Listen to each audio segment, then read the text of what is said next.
আসসালামু আলাইকুম ছাত্রছাত্রীরা, আশা করি তোমরা ভালো আছো, বাড়িতে আছো। তো আগের ক্লাসে আমরা আলোক বিক্রিয়া বা আলোক দশা বা আলোক নির্ভর দশা সম্পর্কে জেনেছিলাম সালোক সংশ্লেষে। তো সেই ক্ষেত্রে আমরা বেশ কিছু স্টেপ ওয়াইজ করেছিলাম। যে প্রথমে যেটা হয়েছিল, সৌরশক্তিকে আবদ্ধ করা হয়েছিল, তারপরে সেই সৌরশক্তির দ্বারা ক্লোরোফিলটা সক্রিয়করণ ঘটেছিল। সক্রিয় ক্লোরোফিলটা পাতায় উপস্থিত জলটাকে ভেঙে হাইড্রোজেন আয়ন এবং হাইড্রক্সিল আয়নে পরিণত করেছিল। আর এই যে হাইড্রক্সিল আয়ন বা OH মাইনাস, এই আয়নটা থেকে আমরা অক্সিজেন উৎপাদন করতে পেরেছিলাম। তাহলে এতদূর পর্যন্ত আগের দিন হয়েছিল। সেই ক্ষেত্রে আমার আরো কিছু পয়েন্ট কিন্তু আমার নোটসটা রয়ে গেছে। তো আলোক দশার সাথে সাথে আমাদেরকে অন্ধকার দশাটাও কিন্তু জানতে হবে, কারণ সালোক সংশ্লেষের কেবলমাত্র আলোক দশা আমরা যদি পড়ি বা আলোক দশা যদি আমরা ব্যাখ্যা করতে যাই, তাহলে কেবলমাত্র এখানে আমরা কয়েকটা জিনিস উৎপাদন করতে পারবো। যেমন সালোক সংশ্লেষের এন্ড প্রোডাক্ট বা উৎপন্ন পদার্থ রূপে আমরা কেবলমাত্র অক্সিজেনটা এখানে পাবো, তার সাথে ATP তৈরি করতে পারবো। কিন্তু মেইন যেটা উপাদান অর্থাৎ গ্লুকোজ বা খাদ্য শর্করা জাতীয়, সেই শর্করা জাতীয় খাদ্য কিন্তু আমরা আলোক দশায় তৈরি করতে পারবো না। ওটা তৈরি হবে অন্ধকার দশায় বা আলোক নির্ভর দশা যেটা নয়, অর্থাৎ আলোক নিরপেক্ষ দশায়। সেখানে আমরা গ্লুকোজটা তৈরি করব। তো গ্লুকোজটা বা খাদ্যটা তৈরি করার জন্য আমাকে আলোক দশায় যে আমি কম্পোনেন্ট গুলো তৈরি করতে পারছি, সেই কম্পোনেন্ট গুলোকে আমি আবার কাজে লাগাবো অন্ধকার দশায়। তাই একে অপরের সাথে রিলেটেড। আগে আমি আলোক দশা জানলাম, তারপরে আমি এইখান থেকে যে উপাদানগুলো পাবো, যেমন এখন যেটা আমি পয়েন্ট করাবো যে বিজারিত NADPH2 পাবো। সেই বিজারিত NADPH2 নামক যৌগটা, ওই উপাদানটা কি করছে, তোমার অন্ধকার দশায় কাজে লাগছে বা বিক্রিয়ার বেগে কাজে লাগাচ্ছি। আর একটা যেটা এখানে আমরা ATP তৈরি করতে পারবো, সেই ATPটাও কিন্তু অন্ধকার দশায় গ্লুকোজ তৈরিতে সাহায্য করবে। তাহলে আমরা আলোক দশার পরে যে দুটো পয়েন্ট আছে, তাহলে আগের দিন আমাদের যে জায়গাটা শেষ হয়েছিল যে অক্সিজেনের উৎপত্তি ও মুক্তি বা 4 নম্বর পয়েন্ট আমরা করেছিলাম, তার পরের পয়েন্ট যেটা করব আমরা 5 নম্বর পয়েন্ট আজকে যেটা লিখবো আমরা। তাহলে এখানে আমি আগের দিনে যারা হয়তো ক্লাসটা ঠিকভাবে ফলো করেনি, তাহলে আমি যেটা পড়াচ্ছি আজকে সেটা হচ্ছে আলোক দশার যে বাকি পার্টগুলো আছে সেইগুলো পড়ানো হচ্ছে। তাহলে 5 নম্বর পয়েন্ট আমি যেটা দেব সেটা হচ্ছে বিজারিত NADPH2। তো NADPH2 কথাটাকে আবার আমি আরেকভাবে লিখতে পারি। এটাকে আরেকভাবে লেখা যায় NADPH প্লাস H প্লাস। তাহলে দুটো হাইড্রোজেন অণু আছে যেটা H2 আকারে আমরা দেখতে পাচ্ছি। তাহলে বিজারিত NADPH2 কি করে গঠন হচ্ছে সেটাকে আমরা এই পয়েন্টে ব্যাখ্যা করব। তাহলে আমরা যে আগের রিঅ্যাকশনটা দেখি 4 নম্বর পয়েন্টে, ওখানে আমরা কি দেখেছিলাম, জল ভেঙে কিন্তু আমাদের তৈরি হয়েছিল H প্লাস আর কি OH মাইনাস আয়ন। তাহলে এটাকে আমরা ফটোলাইসিস বলছিলাম। তাহলে এই যে H প্লাস আয়ন এবং OH মাইনাস, এই OH মাইনাস আয়ন থেকে আমরা কি তৈরি করতে পেরেছিলাম, অক্সিজেন। আর এই যে H প্লাস আছে, এই H প্লাসটাকে কাজে লাগিয়ে আমরা কি করব, বিজারিত NADPH2 গঠন করব। তাহলে ফটোলাইসিসে যে H প্লাস আয়ন আছে সেটাকে আমরা কি করব, কাজে লাগিয়ে আমরা NADPH2 গঠন করব। তাহলে এই পয়েন্টটা আগে তোমরা একটু লিখে নাও, লিখে নেওয়ার পরে আমি ওটাকে বোঝাচ্ছি। তাহলে প্রত্যেকে খাতা নিশ্চয়ই রেডি করেছো, খাতায় লিখতে লাগবে এই পয়েন্টটা। লেখো ফটোলাইসিসে উৎপন্ন, তাহলে এখানে আমি লিখবো ফটোলাইসিসে উৎপন্ন হাইড্রোজেন আয়ন। তাহলে হাইড্রোজেন আয়নটাকে আমি H প্লাস আয়ন এইভাবে লিখতে পারি। তাহলে ফটোলাইসিসে উৎপন্ন হাইড্রোজেন আয়ন বা H প্লাস আয়ন ইলেকট্রন গ্রহণ করে, ইলেকট্রন গ্রহণ করে, তাহলে প্লাস আছে একটা, যদি ইলেকট্রন গ্রহণ করে E মাইনাস, তাহলে এর সাথে আমি যদি একটা E মাইনাস যুক্ত করি, তাহলে প্লাস মাইনাসে কেটে গিয়ে কেবলমাত্র কি থাকবে, হাইড্রোজেন একটা পরমাণু। আর দুটো হাইড্রোজেন পরমাণু পরস্পর যুক্ত হয়ে কি তৈরি করবে, হাইড্রোজেন অণু একটা তৈরি করবে। তাহলে এই যে আমার গঠনটা আসছে, তাহলে এটাই আমি এখানে লেখাচ্ছি। তাহলে আবার প্রথমে বলছি, ফটোলাইসিসে উৎপন্ন হাইড্রোজেন আয়ন ইলেকট্রন গ্রহণ করে হাইড্রোজেন অণুতে পরিণত হয়, ইলেকট্রন গ্রহণ করে হাইড্রোজেন অণুতে পরিণত হয়। দাঁড়িয়ে দাও, দিয়ে লেখো যা পাতায় উপস্থিত NADP প্লাস কে, যা পাতায় উপস্থিত NADP প্লাস কে। তাহলে পাতায় যে উপাদানটা আমরা জানি যে আছে NADP, nicotinamide adenine dinucleotide phosphate, যেটা আমরা গৌণ ভূমিকা পালনকারী সালোক সংশ্লেষের উপাদান রূপে আমরা দেখেছিলাম। তাহলে পাতায় আগে থেকে উপস্থিত এই উপাদানটা যখন আমরা এই রিঅ্যাকশনটা পড়ার সময় লিখেছিলাম কি কি উপাদান লাগে, তার মধ্যে এটাকেও লেখানো হয়েছিল, আর একটা উপাদান লেখানো হয়েছিল এডিপি, যেটা আমরা পরের পয়েন্টে দেখব। তাহলে এনএডিপি প্লাস কে, তাহলে এই হাইড্রোজেন আয়নটা যুক্ত হবে। তাহলে কটা হাইড্রোজেন আয়ন যুক্ত হবে? তাহলে দুটো আমরা হাইড্রোজেন আয়ন এখানে দেখব। তাহলে 2H প্লাস, এর সাথে কি হবে? দুটো ইলেকট্রন। তাহলে এই যে আমরা বিক্রিয়াটা দেখছি যে এনএডিপি প্লাস কে ফটোলাইসিস উৎপন্ন হাইড্রোজেন আয়ন ইলেকট্রন গ্রহণ করে হাইড্রোজেন অণুতে পরিণত হয়, যা এনএডিপি প্লাস কে বিজারিত করে কি তৈরি করবে? NADPH2। তাহলে একে বিজারিত করে আমরা এখানে তৈরি করতে পারবো NADPH2। তাহলে এই যে আমরা দেখছি বিজারিত NADPH2। তাহলে তোমাকে এই রিঅ্যাকশনটা কিন্তু লিখতে হবে। তাহলে পুরো কথাটা কি দাঁড়ালো? ফটোলাইসিস উৎপন্ন হাইড্রোজেন আয়ন ইলেকট্রন গ্রহণ করে হাইড্রোজেন অণুতে পরিণত হয়, যা পাতায় উপস্থিত NADP+ কে বিজারিত করে বিজারিত NADPH2, বা এটাকে আমরা অবলিক দিয়ে আরেকটা লিখতে পারি এই কথাটা যে NADPH প্লাস H প্লাস গঠন করে। তাহলে আমরা বিজারিত NADPH2 কি করে গঠন করে লেখার পরে তোমাকে কি করতে হবে? এই সমীকরণটা কিন্তু অবশ্যই লিখতে হবে। তাহলে বিক্রিয়াতে প্রত্যেকটা সমীকরণ আছে, লেখার পরে এই রিঅ্যাকশনটা তোমরা দেবে। তাহলে এটা হলো বিজারিত NADPH2 গঠন। তাহলে এই যে আমি NADPH2 পেলাম, এটা কেন উৎপাদন করলাম? তার মেন কারণ হচ্ছে আমি যখন অন্ধকার দশা পড়াবো আজকে, তখন দেখতে পাবে NADPH2টা কিন্তু ওই অন্ধকার দশায় একটা বিশেষ ভূমিকা পালন করছে। সেটা এখনই বলছি না, আমি ওটা পড়াবো তখন বুঝতে পারবে। তাহলে এটা আমি যৌগটা উৎপাদন করতে পারলাম। এরপরে আলোক দশা আমরা লাস্ট পয়েন্টে চলে আসবো, 6 নম্বর পয়েন্টে, যেটা আমরা পড়বো যে মেনলি এই পয়েন্ট আমাদের কি হবে। এরপরে আমরা জানবো একটা কথা যে সূর্য থেকে যে সৌরশক্তি আসছে, সেই সৌরশক্তিটা রাসায়নিক শক্তি ও স্থৈতিক শক্তি রূপে এটিপি অণুর মধ্যে আবদ্ধ হয়। তাহলে পাতায় আগে থেকে যে যৌগটা থাকে তার নাম এডিপি, আর এই এডিপিটা ওই যে সৌরশক্তিটা গ্রহণ করলো, গ্রহণ করে কি হলো? একটা অজৈব ফসফেটের সঙ্গে যুক্ত হয়ে এডিপিটা অজৈব ফসফেট পিআই এর সঙ্গে যুক্ত হয়ে এটিপি তৈরি করলো, আর এটিপির মধ্যে সৌরশক্তিটা স্থিতিক শক্তি রূপে আবদ্ধ থাকছে। তাহলে এই যে ঘটনাটা, এটা কি বলা হচ্ছে কি? ফটোফসফোরাইলেশন। অর্থাৎ সৌরশক্তির পাতায় স্থিতিক শক্তি রূপে এডিপি থেকে এটিপি তৈরি করার পদ্ধতিকে বলবো ফটোফসফোরাইলেশন, যেটা আগেও তোমাদের আলোচনা করা হয়েছে। তাহলে এই পয়েন্টটা লেখো, লাস্ট পয়েন্টটা ফটোফসফোরাইলেশন। তো এটা আমরা ফয়কার মানে পুরো বানানটা লিখবো, ফটোফসফোরাইলেশন।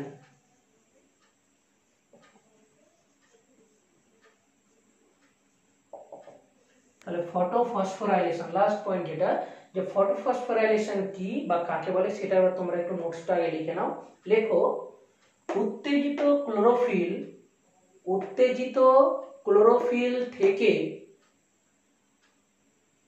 নিঃসৃত ইলেকট্রন, উত্তেজিত ক্লোরোফিল থেকে নিঃসৃত ইলেকট্রন এর সাহায্যে, তাহলে উত্তেজিত যে ক্লোরোফিলটা প্রথমে উত্তেজিত হয়েছিল সৌরশক্তি আবদ্ধ করে, সেখান থেকে যে ইলেকট্রনটা বেরিয়েছিল, সেই ইলেকট্রনের সাহায্যে কোষস্থ এডিপি, তাহলে সেই ইলেকট্রন যেটা বেরিয়েছিল সেটা কোষের মধ্যে থাকে এডিপি, তাহলে কোষস্থ এডিপি অ্যাডিনোসিন ডাইফসফেট এর সঙ্গে অজৈব ফসফেট পিআই কে যুক্ত করে উচ্চ শক্তি সম্পন্ন এটিপি তৈরি করে। একে ফটোফসফোরাইলেশন বলে। তাহলে সংজ্ঞাটা আমি গুছিয়ে বললাম। তো এর সাথে রিঅ্যাকশন কি দেবে নিচে বিক্রিয়াটা, এডিপি তার সাথে দিবে পিআই এবং এই জায়গাটা লিখবে সৌরশক্তি, আর এইখানে দিবে এটিপি অ্যাডিনোসিন ট্রাইফসফেট। তাহলে তোমাকে এই রিঅ্যাকশনটা কিন্তু দিতে হচ্ছে ফসফোরাইলেশন। তাহলে আরেকবার এটাকে বলা হোক, উত্তেজিত ক্লোরোফিল থেকে নির্গত বা নিঃসৃত ইলেকট্রন এর সাহায্যে কোষস্থ এডিপি অজৈব ফসফেট পিআই এর সঙ্গে যুক্ত হয়ে উচ্চ শক্তি সম্পন্ন এটিপি তৈরি করে। একে ফটোফসফোরাইলেশন বলে। দিয়ে সুন্দর করে এই রিঅ্যাকশনটা দিয়ে দিবে। তাহলে এইবার যখন তুমি এই দুটো পয়েন্ট লিখে ব্যাখ্যাটা পুরোটা দেখবে তখন বেশ সুন্দর একটা কিন্তু 4 মার্কের নোটস তৈরি হয়ে গেছে বা 5 মার্কের নোটস। আমরা যদি স্থান এবং উপাদান ধরি তাহলে পুরোটা 5 মার্কের। তাহলে রাসায়নিক বিক্রিয়াগুলো লেখার জন্য 4 মার্ক আর উপাদানের জন্য তোমাকে 1 মার্ক থাকবে। তাহলে এইবার নিশ্চয়ই বুঝতে পারছি আমরা যে একটা উপাদান পেয়েছি NADPH2 আর একটা পেলাম কি ATP। এই যে দুটো উপাদান পেলাম এই দুটো উপাদানকে এবার আমরা কাজে লাগাবো মেইনলি অন্ধকার দশায়। তাহলে আলোক দশাটা মোটামুটি আমাদের শেষ হয়ে গেছে। এরপরে আমরা পরের যেটা স্টেপ আলোক সংশ্লেষে আলোক দশার পরে পরে ঘটে সেটাকে বলে অন্ধকার দশা, আমরা সেটা এবার আলোচনা করব।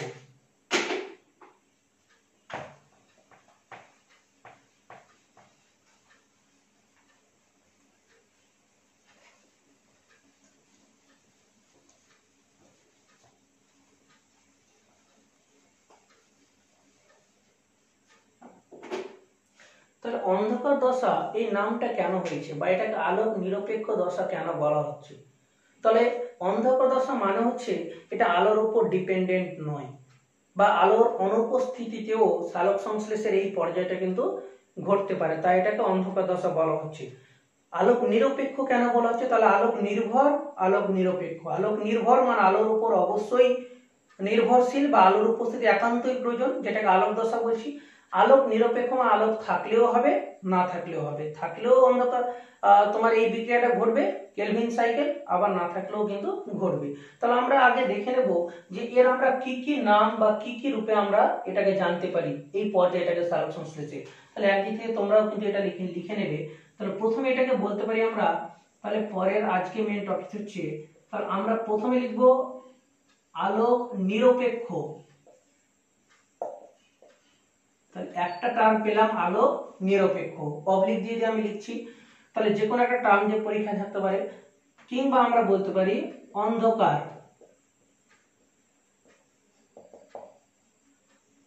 অন্ধকার দশা। আলোক নিরপেক্ষ দশা হতে পারে, অন্ধকার দশা এটাকে বলা হতে পারে। আর একটা নাম এখানে বলা হয় ব্ল্যাকম্যান বিক্রিয়া। কেন বলছি এটাকে ব্ল্যাকম্যান বিক্রিয়াও কেন বলা হয় অন্ধকার দশাকে?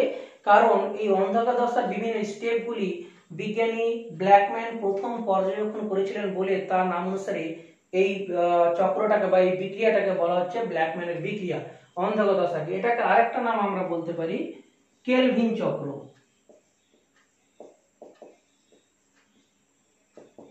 এতগুলো নাম আমাকে কিন্তু অন্ধকার দশার ক্ষেত্রে মনে রাখতে হচ্ছে। পরীক্ষায় যে কোনো একটা নাম দিয়ে কিন্তু দিয়ে দিতে পারে যে বিক্রিয়াগুলি লেখো উপাদান সহ। কেলভিন চক্র কেন বলছি? কারণ বিজ্ঞানী কেলভিন এবং তার সহকর্মী বৃন্দ বা অন্যান্য বিজ্ঞানীরা কি করেছিলেন, এই যে রিয়াকশনটা অন্ধকার দশার এটা একটা চক্রাকার পদ্ধতিতে ঘটছে। তাহলে বিজ্ঞানী কেলভিন প্রধানত এই চক্রাকার আবর্তনটা পর্যবেক্ষণ করেছিলেন বলেই এটাকে বলা হচ্ছে কেলভিন চক্র। তাহলে এবার আমরা দেখে নিই এই যে স্টেপটা আছে এর আমরা প্রথমে যেটা জানবো স্থানটা। তাহলে নিশ্চয়ই আমরা আগেও পড়েছি যে আলোক দশা ঘটছে ক্লোরোপ্লাস্টের গ্রানাতে, আর এটা অন্ধকার দশা ঘটবে কোথায়? ক্লোরোপ্লাস্টের স্ট্রোমায়। তাহলে এটাকে আমরা বলবো ক্লোরোপ্লাস্টের স্ট্রোমা। তাহলে তরল যে ধাত্রটা সেটাকে আমরা কি বলছি? স্ট্রোমা। তাহলে ক্লোরোপ্লাস্টের স্ট্রোমাতে ঘটছে কি? অন্ধকার দশা। এরপর আমরা দেখব উপাদানগুলি। তাহলে আমাকে উপাদান মানে কি কি আমরা পাতায় বা গাছের পাতাতে উপস্থিত কি কি উপাদান দ্বারা আমরা অন্ধকার বিক্রিয়াটা বা এই আলোক নিরপেক্ষ দশাটা ঘটাতে পারবো, তার মধ্যে আমার পরপর আমি দেখব কি কি উপাদান মিলে লাগছে। তাহলে রিয়াকশনগুলো যেরকম ঘটবে সেরকম আমি উপাদানগুলি লিখছি এখানে। তাহলে এক নম্বরে মেইন যেটা উপাদান দরকার কার্বন ডাইঅক্সাইড, তাই তো CO2। 2 নম্বরে যেটা লাগবে এই কার্বন ডাইঅক্সাইডটা বিক্রিয়া করবে পাতায় উপস্থিত একটা যৌগের সাথে, তার নাম হচ্ছে RUBP, রাইবিউলোজ বিজ ফসফেট, রাইবিউলোজ বিজ ফসফেট। তাহলে এইগুলো আগে থেকে কিন্তু আমার পাতায় থাকতে হবে। তাহলে এই ম্যাটেরিয়ালস গুলোকে কাজে লাগিয়ে আমি কিন্তু গ্লুকোজটা তৈরি করতে পারবো। তাহলে CO2 RUBP। 3 নম্বরে যেটা লাগবে কিছুটা পরিমাণে কিন্তু জলও দরকার আছে অন্ধকার দশাতে। 4 নম্বরে আমরা যেটা জানবো NADPH2, যেটা একটু আগেই পড়লে তোমরা NADPH প্লাস H প্লাস, এটাকে আমরা NADPH2 বলতে পারি, অবলিক দিয়ে লিখতে পারি আমরা NADPH2, বিজারিত NADPH2 যেটাকে বলছি আমরা। আর 5 নম্বরে যেটা দরকার সেটা হচ্ছে ATP। ATPটাও আমরা কিন্তু আলোক দশাতে তৈরি করতে পেরেছি। তাহলে দেখো এই যে পাঁচখানা উপাদান, এই পাঁচখানা উপাদানই মেনলি আমরা কাজে লাগাবো অন্ধকার দশায়। তাহলে একবার উপাদানগুলোকে তোমরা পয়েন্ট ওয়াইজ লিখে নাও এবং দেখবে পরপর স্টেপগুলো যখন করাবো এই উপাদানগুলি উঠে আসছে। তো অন্ধকার দশাটা আমি একবার যেরকম আলোক দশা তোমাদেরকে একবার মৌখিকভাবে বুঝিয়ে দিয়েছিলাম, এখানে আমি কি কি রিয়াকশন ঘটাতে যাব সেটা একটু মৌখিকভাবে আলোচনা করি, তারপরে তোমাদের নোটসটা আমি লেখাচ্ছি। তাহলে ফার্স্ট অফ অল দেখো যেটা হয় অন্ধকার দশায়, যে পাতায় আমাদের পরিবেশ থেকে গাছেরা যে কার্বন ডাইঅক্সাইড গ্রহণ করে পাতায় সঞ্চয় করে রাখে, সেই কার্বন ডাইঅক্সাইডটা কি করবে, মেনলি এই আরইউবিপি রাইবিউলোজ বীজ ফসফেট এর সঙ্গে যুক্ত হবে এবং তার সাথে কিছুটা জলও যুক্ত হবে, দিয়ে এই আরইউবিপির সাহায্যে CO2 যুক্ত হয়ে যে যৌগটা গঠন করবে তার নাম হচ্ছে পিজিএ। কি তৈরি করবে বললাম, পিজিএ। তাহলে এটা হচ্ছে প্রথম স্থায়ী যৌগ। তাহলে অন্ধকার দশায় CO2 আরইউবিপির সঙ্গে যুক্ত হয়ে পিজিএ নামক একটা যৌগ তৈরি করবে যার নাম ফসফোগ্লিসারিক অ্যাসিড।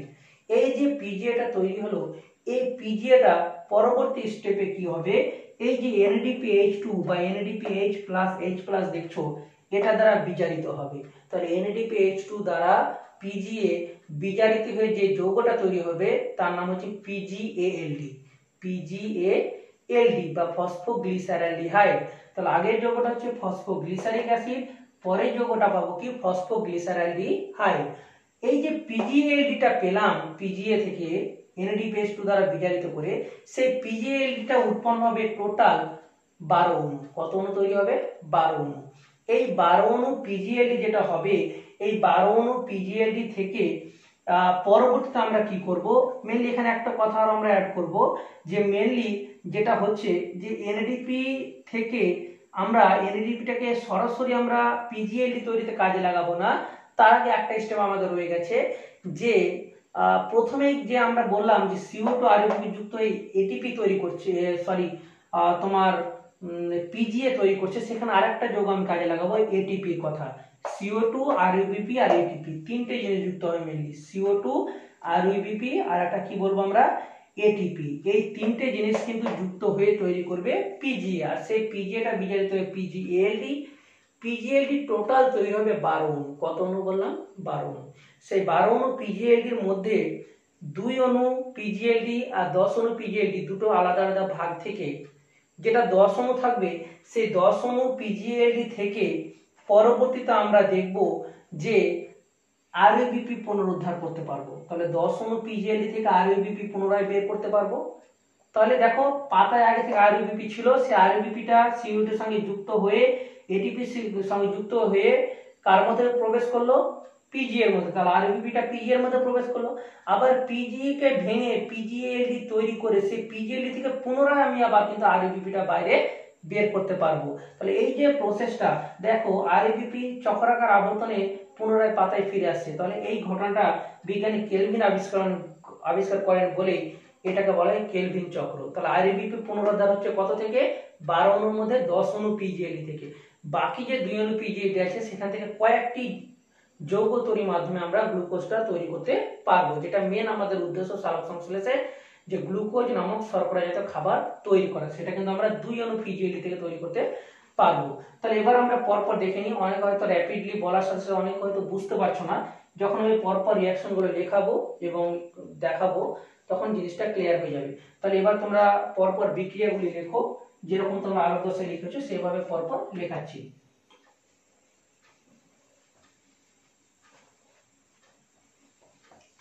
তাহলে প্রথম যে পয়েন্টটা আমরা করব, তাহলে এখানে আমরা 1 নম্বরে তাহলে এখানে লিখতে পারি আলোক নিরপেক্ষ দশার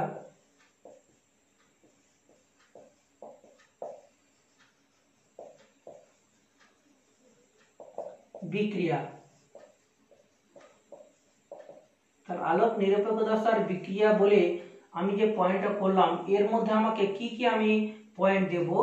1 নম্বরে যেটা আমাকে লিখতে হবে সেটা হচ্ছে CO2 স্থিতিকরণ। স্থিতিকরণ মানে পাতায় আবদ্ধ করা। CO2 স্থিতিকরণ ও পিজিএ সংশ্লেষ, ফসফোগ্লিসারিক অ্যাসিড সংশ্লেষ। তাহলে CO2 কে পাতায় আবদ্ধ করা এবং সেই CO2 কে কাজে লাগিয়ে পিজিএ তৈরি করা। তাহলে এই পয়েন্টটা হেডিং করো। এরপর এর ব্যাখ্যাটাকে লিখে নাও, তারপর আমি রিঅ্যাকশনটা বোঝাবো। লেখো বায়ুমণ্ডলের কার্বন ডাইঅক্সাইড কমা দাও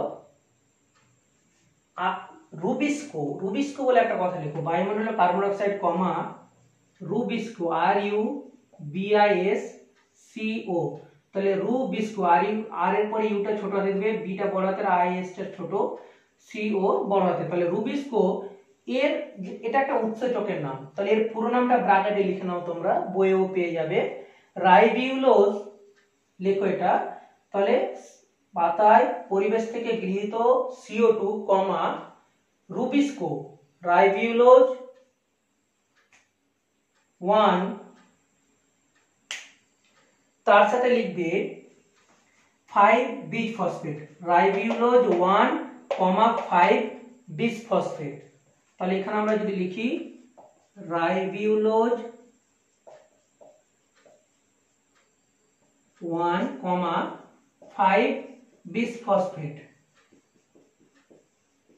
ব্র্যাকেট ক্লোজ নামক উৎসেচকের সাহায্যে, তাহলে পরিবেশ থেকে গৃহীত কার্বন ডাইঅক্সাইড রুবিস্কো বা রাইবিউলোজ 1, 5 বিসফসফেট নামক উৎসেচকের সাহায্যে কোষস্থ RUBP এর পুরো নামটা রাইবিউলোজ বিসফসফেট। তাহলে কোষস্থ RUBP এর পুরো নামটা লিখে নাও রাইবিউলোজ বিসফসফেট। তাহলে উৎসেচকের সাহায্যে কোষস্থ RUBP বা রাইবিউলোজ বিসফসফেট এর সঙ্গে যুক্ত হয়ে, তাহলে CO2 টা এই উৎসেচকের সাহায্যে, রুবিস্কো উৎসেচকের সাহায্যে RUBP এর সঙ্গে যুক্ত হয়ে প্রথমে দুটি যৌগ তৈরি করবে। প্রথমে যেটা তৈরি করবে, প্রথমে DPOB বড় হাতের DPOB পুরো নামটা লিখে নেবে, বইয়ে যদিও পাবে প্রত্যেকটা। ডাইফসফো অরবিটাল, এটাকে বলা হচ্ছে ডাইফসফো অরবিটাল। তাহলে CO2 টা RUBP এর সঙ্গে যুক্ত হয়ে প্রথম যে যৌগটা তৈরি করে তার নাম হচ্ছে DPOB। তাহলে এই যে DPOB নামক যৌগটা প্রথমে DPOB ও, তাহলে এর পরে লিখব, তাহলে প্রথমে DPOB ও পরবর্তীতে, তাহলে প্রথমে DPOB ও পরবর্তীতে স্থায়ী যৌগ PGA ব্র্যাকেটে লিখে নেবে phosphoglyceric acid, PGA phosphoglyceric acid. তাহলে পরবর্তীতে স্থায়ী যৌগ PGA উৎপন্ন করে, তাহলে এটা গেল লেখাটা। খুব সিম্পল ভাষাটা লেখা হয়েছে, যেটা আমি রিঅ্যাকশনে দেখাবো সেটা এখানে লিখলাম। যে পরিবেশ থেকে কার্বন ডাইঅক্সাইড গৃহীত কার্বন ডাইঅক্সাইডটা রুবিস্কো নামক উৎসেচকের সাহায্যে কোষের মধ্যে থাকা বা কোষস্থ RUBP এর সঙ্গে যুক্ত হয়ে প্রথমে DPOB ও পরবর্তীতে ওই DPOB থেকে কি PGA নামক আমরা স্থায়ী যৌগটা তৈরি করব। তাহলে মেন উদ্দেশ্য আমার যেটা ছিল কার্বন ডাইঅক্সাইডকে স্থিতিকরণ বা পরিবেশ থেকে গ্রহণ করা, আর 2 নম্বর যে কথাটা ছিল আমার PGA তৈরি, যেটা আমরা তৈরি করতে পারলাম স্থায়ী যৌগ PGA। তাহলে এই গেল PGA তৈরি করা। এরপর আমরা PGAটাকে কি করব, বিজারিত করব। তাহলে এইখানে আমাকে রিঅ্যাকশনটা নিশ্চয়ই লিখতে হবে।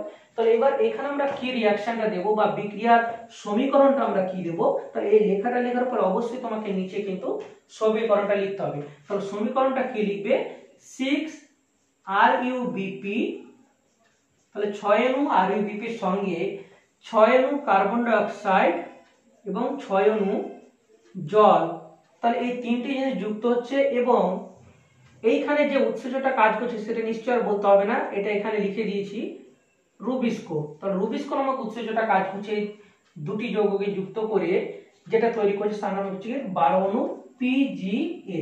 তাহলে আমরা ডিপিওবিটা লিখলাম না, সরাসরি লিখে দিলাম কি 12 অণু পিজিএ। তাহলে এই গেল টোটাল রিঅ্যাকশনটা। তাহলে তোমাকে এই রিঅ্যাকশনটা কিন্তু প্রথম তোমার পদ্ধতিতে এটাকে লিখতে হলো। তাহলে পিজিএ তৈরি করতে পারলাম। এরপরে এই যে 12 অণু পিজিএ পেলাম, এটাকে আমরা বিজারিত করব বা ভাঙবো। তাহলে পিজিএ থেকে আমরা এরপরে কি পেয়ে যাবো, পিজিএলডি। তাহলে এটাকে আমরা বিজারিত করার জন্য কিভাবে করব সেটা পরের স্টেপে দেখবো। তাহলে রিঅ্যাকশনটা প্রত্যেকে ঢুকে নিয়েছো।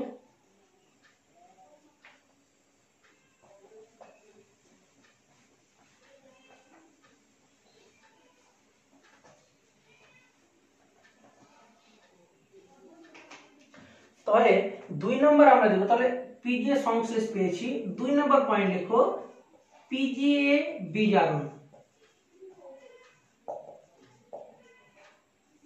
তাহলে পিজিএ বিজারণ বা ফসফোগ্লিসারিক অ্যাসিডকে আমরা বিজারিত করব।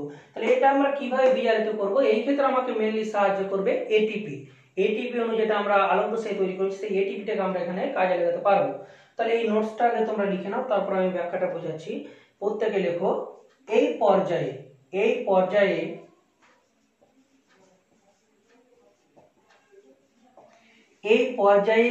পিজিএ এটিপি কমা দিবে পিজিএ পরে, এটিপি এর সঙ্গে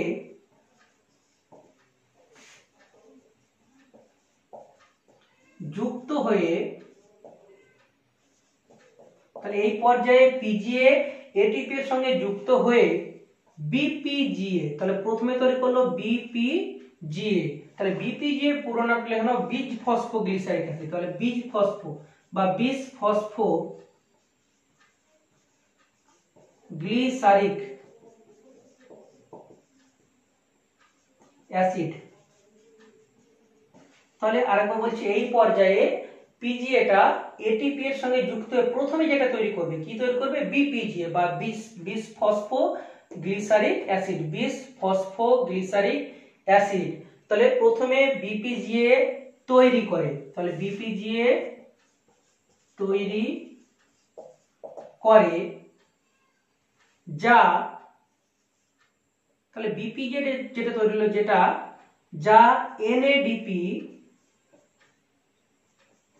H2। তাহলে ওই যে মনে করো আলোক দশা আমরা কি পেয়েছিলাম, NADPH2, সেই আলোক দশার NADPH2টা কি করবে, এই বিপিজিএ কে বিজারিত করবে। তাহলে পিজিএ কে ভাঙতে কে সাহায্য করলো, এটিপি দিয়ে যে বিপিজিএ পেলাম, এই বিপিজিএ থেকে এবার পিজিএলডি তৈরি করতে কে সাহায্য করবে, NADPH2। তাহলে তৈরি করে বিপিজিএ যা NADPH2 দ্বারা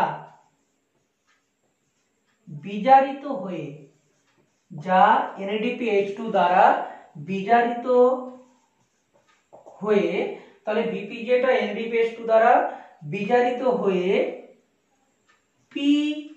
পিজিএলডি। তাহলে পিজিএটা বড় হাতের, এলডিটা ছোট হাতে, যেটা পুরো নাম লিখবো আমরা ফসফোগ্লিসারিক অ্যাসিড, ফসফোগ্লিসারালডিহাইড, ফসফোগ্লিসারালডিহাইড। তাহলে যা NADPH2 দ্বারা বিজারিত হয়ে পিজিএলডি বা ফসফোগ্লিসারালডিহাইড তৈরি করে। তাহলে এখানে আমরা কি লিখবো, ফসফোগ্লিসারালডিহাইড তৈরি করে। তাহলে এখন আমরা টোটাল কত অণু ফসফোগ্লিসারাইড পাবো সেটা আমরা রিঅ্যাকশনে দেখাবো। মৌখিকভাবে আমি বলেছিলাম যে 12 অণু। তাহলে 12 অণু পিজিএলডি তৈরি করতে পারছি। এর পরে আর দুটো স্টেপ থাকবে, যেখান থেকে আমরা আরবিপি পুনরুদ্ধার করব, আর একটা কি করব, আর একটা করব গ্লুকোজ তৈরি। 12 অণুর মধ্যে 10 অণু থেকে করব আরবিপি পুনরুদ্ধার, যেটাকে কেলভিন চক্র বলা হচ্ছে। আর 2 অণু যেটা পিজিএলডি পড়ে থাকবে, সেখান থেকে আমরা গ্লুকোজটাকে পাবো কয়েকটি যৌগ তৈরির মাধ্যমে। তাহলে সেইগুলো আমরা পরের দিন আলোচনা করব। আজকে এই পর্যন্ত থাকবে। তো আমরা রিঅ্যাকশনটা এরপরে লিখে নেব। তাহলে নিশ্চয়ই এই নোটসটা বুঝতে পেরেছো যে আমরা যে পিজিএটা তৈরি করতে পেরেছি সেটা এটিপি এর সঙ্গে যুক্ত হচ্ছে, দিয়ে বিপিজিএ তৈরি করছে। তাহলে আমরা স্টেপ ওয়াইজ দুটো রিঅ্যাকশন পাবো। প্রথম রিঅ্যাকশন পিজিএ এর সঙ্গে এটিপি যুক্ত যৌগ যুক্ত হয়ে বিপিজিএ তৈরি করা। দ্বিতীয় রিঅ্যাকশন বিপিজিএ এর সাথে কে যুক্ত হবে, NADPH2 দিয়ে যেটা তৈরি করবে পিজিএলডি। তাহলে এন্ড প্রোডাক্ট আমরা পিজিএলডি পেলাম। পিজিএলডি কে নিয়ে আমরা ফার্দার যে স্টেপগুলো আছে সেগুলো যাব। তাহলে এখানে রিঅ্যাকশনটা দুটো স্টেপ আমরা লিখবো। তাহলে নোটসটা নিশ্চয়ই টুকে নিয়েছো তোমরা। এরপর রিঅ্যাকশনটা দেখো আমরা দুটি স্টেপে কি কি ভাবে করছি। তাহলে প্রথমে আমরা লিখবো 12 অণু পিজিএ। তাহলে 12 অণু পিজিএ এর সাথে যুক্ত হবে 12 অণু এটিপি। তাহলে 12 অণু পিজিএ এর সাথে 12 অণু এটিপি এর সাথে একটা উৎসেচক কাজ করে, সেই উৎসেচকটা তোমরা বইয়ে দেওয়া আছে, ওটা তোমরা লিখে নেবে, আমি মৌখিকভাবে বলে দিচ্ছি, ফসফোগ্লিসারিক কাইনেজ। তাহলে ফসফোগ্লিসারিক কাইনেজ নামক একটা উৎসেচক কাজ করবে এদেরকে যুক্ত করে নতুন যৌগটা তৈরি করার জন্য। দিয়ে এখানে যেটা তৈরি করবে 12 অণু বিপিজিএ।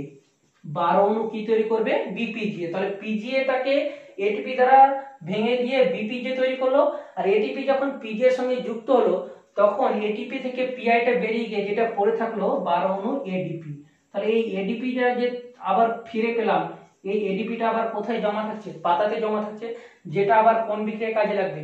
আলোক দশাতে কাজে লাগবে এই এডিপিটা। ঠিক আছে, তাহলে এডিপিটা যখন পিজি এর সঙ্গে যুক্ত হয়ে গেল তখন ওটা কিসে পরিণত হলো? এডিপিতে।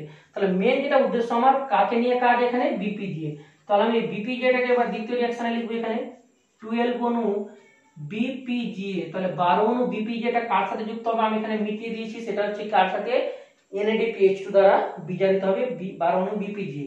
তাহলে এখানে লিখো 12 অণু বিপিজিএ প্লাস 12 অণু NADPH2। তাহলে 12 অণু NADPH2 দ্বারা যুক্ত হবে, এখানে যে একটা নির্দিষ্ট উৎসেচক কাজ করবে সেটাকে লিখবে ট্রায়োজ ফসফেট। কোন উৎসেচক? ট্রায়োজ ফসফেট। তাহলে বিপিজি এর সঙ্গে NADPH2 দ্বারা বিজারিত হয়ে যেটা তৈরি করবে মেনলি 12 অণু PGALD, ফসফোগ্লিসারালডিহাইড। 12 অণু ফসফোগ্লিসারালডিহাইড। এর সাথে আমরা আর কি দেখতে পাবো? তাহলে NADPH2 থেকে যখন NADPH2 বিজারিত NADPH2 থেকে বিপিজিএ থেকে আমরা পিজিএলডি পাচ্ছি, তখন NADPH2 আবার ভেঙে গিয়ে আবার কিসে পরিণত হবে? আবার 12 অণু NADP প্লাস। কি থাকবে? NADP plus. তাহলে এডিপিটাও যেরকম আলোক দশায় কাজে লাগছে, এই 12 অণু NADP প্লাসটাও আবার ফিরে যাচ্ছে কোন দশায়?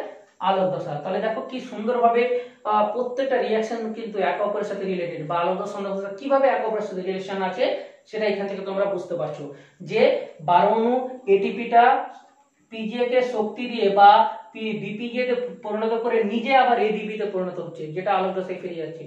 আর NADP বিজারিত NADPH2 থেকে বিপিজিএ কে বিজারিত করে এ আবার কিন্তু পুনরায় নিজের অবস্থা বা NADP প্লাসে পরিণত হচ্ছে, যেটা আলোক দশায় যাচ্ছে। তাহলে এই দুটো রিঅ্যাকশন তোমরা এই পিজিএ বিজারণের ক্ষেত্রে তোমরা লিখবে। এরপরে এই যে আমরা 12 অণু পিজিএলডি পেলাম, পরের দিন আমরা এখান থেকে দুটো টপিকস আলোচনা করব, বা পরবর্তী দুটো স্টেপ আমরা কিন্তু আলোচনা করব। তাহলে আজকে তোমাদের এই পর্যন্ত থাক, পিজিএ বিজারণ পর্যন্ত। যা নোটস গুলো করানো হলো এগুলো তোমরা লিখে আমাকে তার স্ক্রিনশটটা অবশ্যই আমাকে হোয়াটসঅ্যাপে সেন্ড করবে, আমি ওটা একবার তোমাদের চেক করব। তাহলে আলোক দশার পুরো নোটসটা একটা কমপ্লিট হলো। যারা এখনো পর্যন্ত করনি তোমরা অবশ্যই আলোক দশার পুরো নোটসটা রেডি করে আমাকে দেখাবে, এবং সেটা অবশ্যই একবার নিজে না দেখে লিখে প্র্যাকটিস করে তারপরেই আমাকে কিন্তু ওটা দেখাবে। আর একটা যেটা হচ্ছে যে অন্ধকার দশার মধ্যে আমরা কিন্তু পরপর দুটো স্টেপ, কিন্তু মেন দুটো যে স্টেপ, সেই দুটো স্টেপ আমরা আজকে শিখলাম। পরের দিন আমরা সালোক সংশ্লেষের বাকি যে এখানে স্টেপ আছে সেগুলো এবং লাস্ট পার্টটা করিয়ে দিয়ে সালোক সংশ্লেষটা আমরা শেষ করব। তাহলে আজকে এ পর্যন্ত থাক, ভালো থেকো সবাই, ভালো করে পড়াশোনা করো।